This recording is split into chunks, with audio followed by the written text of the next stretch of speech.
Hello and welcome to Gag News. My name is Warren Gimazaka. I will begin with the headlines.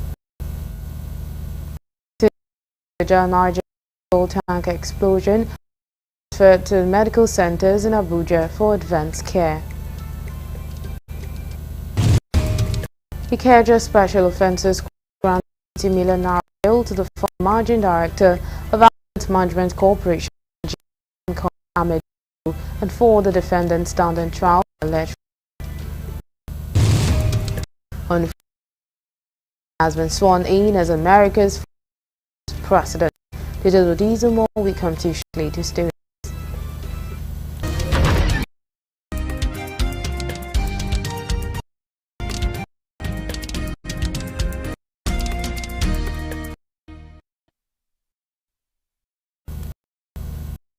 And now the news in full. The federal government has welcomed the ceasefire agreement between Israel and Hamas, expressing optimism that it will end to the widespread civilian suffering in Gaza.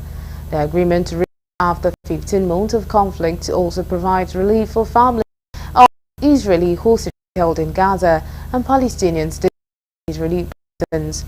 This was stated signed by the spokesperson for the Ministry of Foreign Affairs, BABM, found Monday. Nigeria acknowledged the importance of in enabling the delivery of vital aid and relief material to the affected region. The government rendered Egypt, Qatar and the United States for mediating the agreement and serving as international guarantors for its implementation. The federal government called on all stakeholders to maintain the momentum of peace and ensure the successful execution of subsequent phases of the agreement, and reiterate commitment to a two-state as a pathway to peace in the region.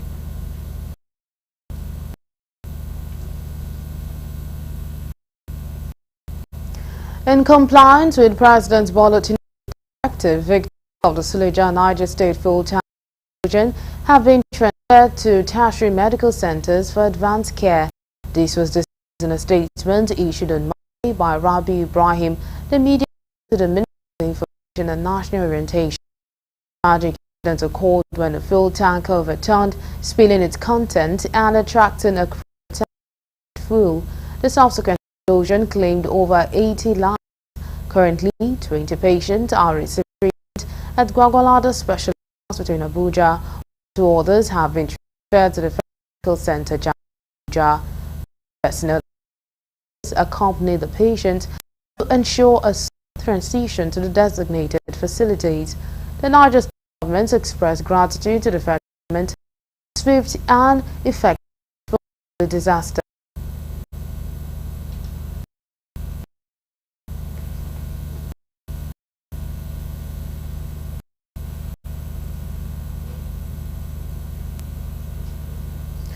Counsel in a 12.3 billion naira charge against Chairman of Honeywell Group Oba Otudeko and others on Monday after appearance in protest charge. Economic and Financial Crimes Commission (FCC) presented a 30-count charge against Otudeko and the former managing director of First Bank PLC, BC Onosoya, also charged as a former board member of Honeywell, Soji Akintayo, and the firm Akron Limited. Defendants were accused of allegedly obtaining 12.3 billion naira from First Bank under pretense. When the case was brought, counsel to Olani Pekusan and other to second, third and fourth informed that he was appearing in protest in the case as the charge has not been served on his client. When Justice Juku and then raised a question as to the appearance in court, the claim information was received through the screaming media headlines while the defendant had not been served. In response, the prosecutor, Rotimi Oyedepo, told the court that effort had been made severally to effect service on the defendant with the court consequently adjourned the case until 13 arraignment of the defendant.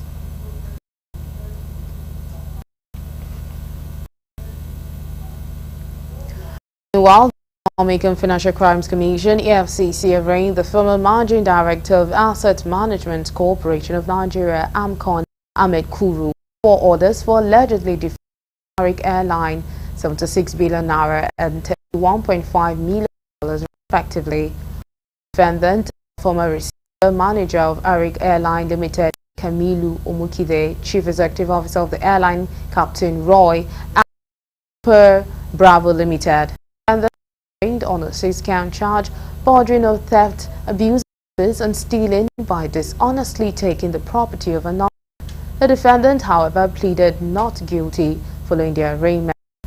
The count of the first and third defendants, Professor Taiwo Peton San, part of a motion for bail dated 28-2024 and November 2024 for the 2 defendants. He argued that the defendant be granted bail on liberal terms, which the prosecutor, Wahab Shitu San, prayed for the rejection. Listening to the argument from the parties, Justice Mojishola granted bail to the defendant in the sum of 80 million each, with 1 surety each in like sum, and the judge adjourned until March 17 for commencement of trial. We'll quickly go break and when we return, the news continues. Stay with us.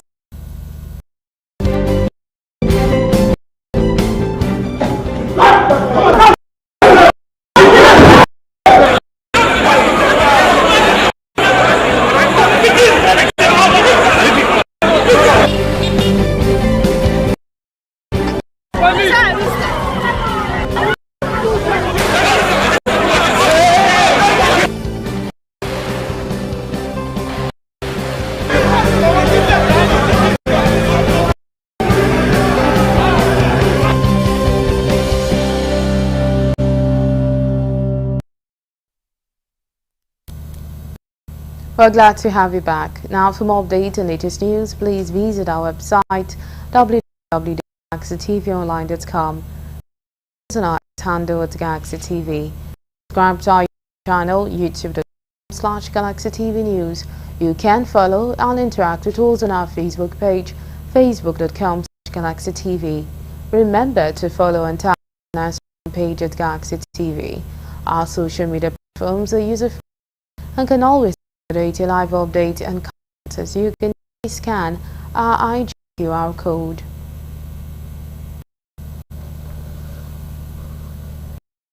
As an alternative to dwindling of tertiary institutions in Nigeria, the federal government has advised Vice Chancellor of Federal Universities to establish a robust endowment fund for long-lasting financial capacity. The Minister of Education, Dr. Tunji Laus, gave the charge in Abuja during a meeting with Chancellors of Federal University of Nigeria and stakeholders. Correspondent Kunujo reports that the minister admitted that sustaining funding is key to the growth of universities, hence the need for the establishment of an endowment fund. He added that universities must also explore alternative revenue streams by establishing consultancy units. Coupled together to support funds that will come from the rural electrification. And universities must sustainable funding to our universities and all federal universities to establish robust endowment funds which can provide financial stability. And universities explore alternative revenue streams. The minister disclosed that the federal government has mandated TET fund to give 50% consultancy services to universities, which entails that all universities must and come up with strong consultancy services in order to benefit from the avenue. In fact, the chairman of Vice Chancellors of Federal University, Professor Abagir, urged the minister to look into the aspect of research and development as well as issue of teaching. Research it's not there. Through them, through and the maximum one can get university can get for research effort is 50 million. We need, Honorable Minister, the issue of research and development.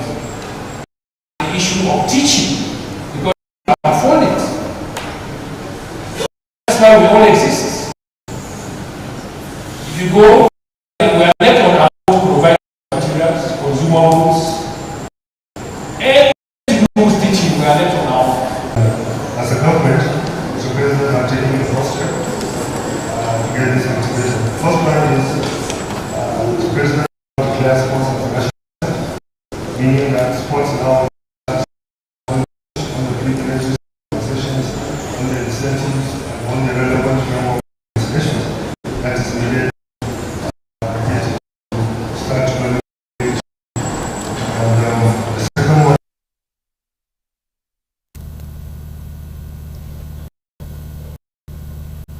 The House of Representatives Committee on National Security and Intelligence has urged President Bola Ahmed Tinubu to increase budgetary allocations of intelligence agencies and direct the Minister of Finance to ensure the full release of all outstanding 2024 budget funds during a budget defense session.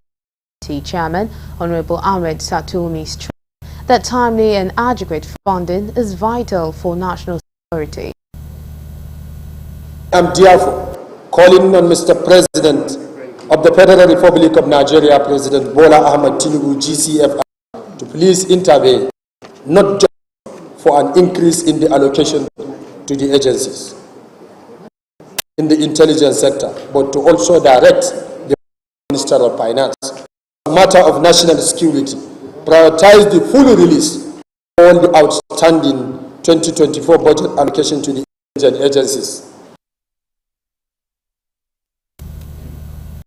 Honorable Satomi also raised concerns about the underfunding of the intelligence subsector, which received 595 billion naira, including 274.5 billion naira for capital expenditure, 107.96 billion naira for overheads, and 212.51 billion naira for personal expenses. He also noted agencies like the National Center for Counter-Terrorism, the National Institute for Security Studies, and the National Center for the Control of Small Arms and Light Weapons have not received any capital releases for 2023 and 2024.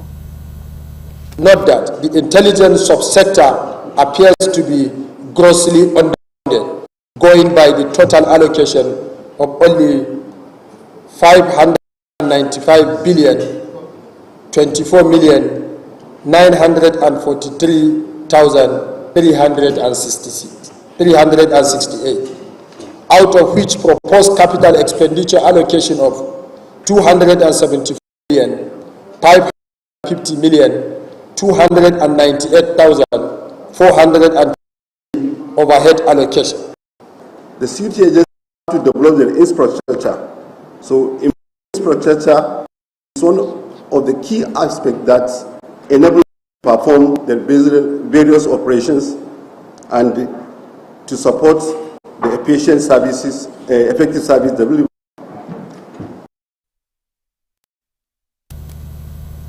The Permanent Secretary Office of the National Security Advisor Mohammed Danjuma acknowledged the constraint of the system of budgeting, but emphasized the proposed budget focus on fostering collaborations, upgrading infrastructure, and personnel skills to address emerging security challenges.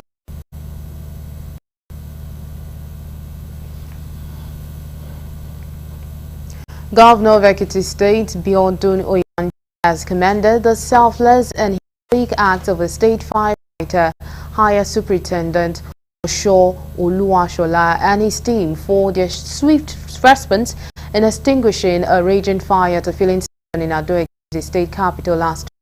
He gave the commendation when he paid an unscheduled visit to Osho, who was injured during the operation, and engaged him for about 20 minutes on asking their job at his residence in Ado-Ekiti. Speaking with journalists shortly after the visit, Governor Oyebanji hailed the firefighter and his team for their gallantry, knowing that the effectiveness in containing the fire was a reflection of the dedication of public servants in the state to their duties. He attributed the swift response of the state fire service to emergencies to his administration's investment in firefighting equipment, as well as government efforts at revamping the agency. For two reasons. One, to thank one of our giant firemen, the fire service. I Superintendent Osho. They responded to an emergency call last week, and they were able to put a raging light in one of our petrol states. By that singular act, this investment and properties and lives. But in the course of that, he was injured. He was rushed to the hospital, and I was out of the state, but I was monitoring his recovery.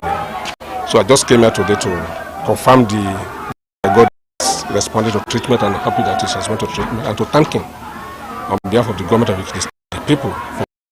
I really appreciate Excellency Bao, and I thank God and God bless you for the second time.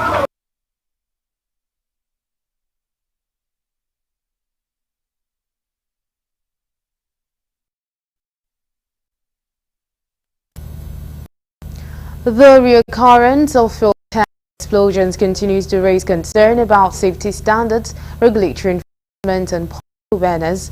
In light of this development, we have Honorable Joseph Akinlaja, who is a former NLC president, who joins us live from Ondo State. Thank you so much for being part of the news at this time. Thank you very much. Good everybody.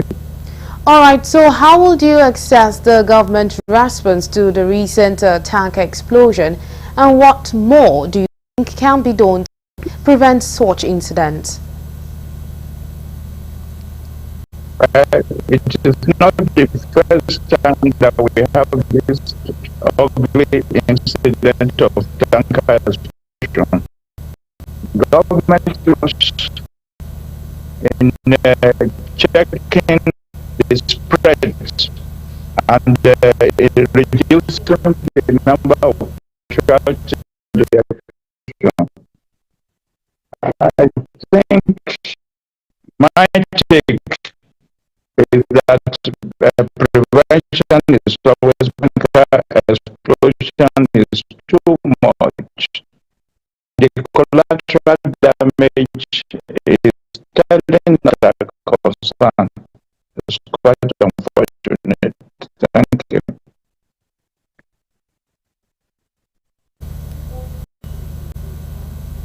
Hello? All right, so what measures can be taken to hold individuals and organizations, especially owners of the tankers, accountable for their roles in causing tanker explosion? We must commend the road safety call in this regard. We committed the people through seminars on the main problem of tank error, 70% human error, and the lack of maintenance critical. The roads are bad. Government should do something about roads, but drivers to be careful so that they can go home and meet their family in one repair of roads. Then the owner, the responsibility of owner is to make sure that gas, brake, and all those things that lead to safe driving very critical. So the role of owners is to make their tankers roadworthy. Whether the road Of a little technical glitch, we could barely hear you, Honorable. Speed. Yeah. There seemed to be a technical glitch, but thank you so much for being a part of the news. We really appreciate your time. Thank you so much, sir. Thank you. God bless. Next time. And that was Joseph Akinlaja, the former NLC Vice President. And now we'll move over to the foreign desk for more news.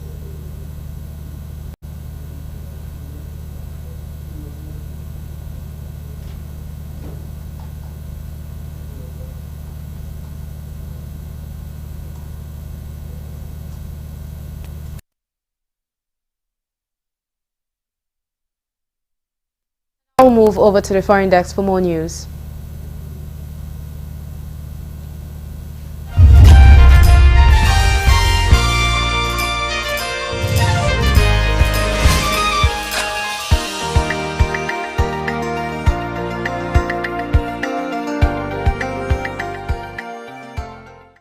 This is news from the international scene. Donald Trump is sworn in as the 47th President of the USA. Cannons are fired to salute the moment, while hails to the chief place. Trump was seen celebrating with his family and Vice President J.D. Vance. Then, Battle Hymn of the Republic was performed. Donald Trump was sworn into office on 2 Bibles, one given to him by his mother and the Lincoln Bible. That one has been used by several other previous presidents, including Abraham Lincoln in 1861. Donald Trump began his speech as president by addressing his fellow presidents and others attending the event, including former Vice President Kamala Harris and former President Joe Biden. The golden age of America begins now, he says. From this day forward, our country will flourish and be respected. I will very simply put America first. Trump goes on to say that America will soon be greater, stronger, and far more exceptional than ever before. He says he returned to presidency confident and optimistic, and that is the start of a thrilling new era of national success. Sunlight is pouring over the entire world, and America has a chance to seize this opportunity like never before, he said.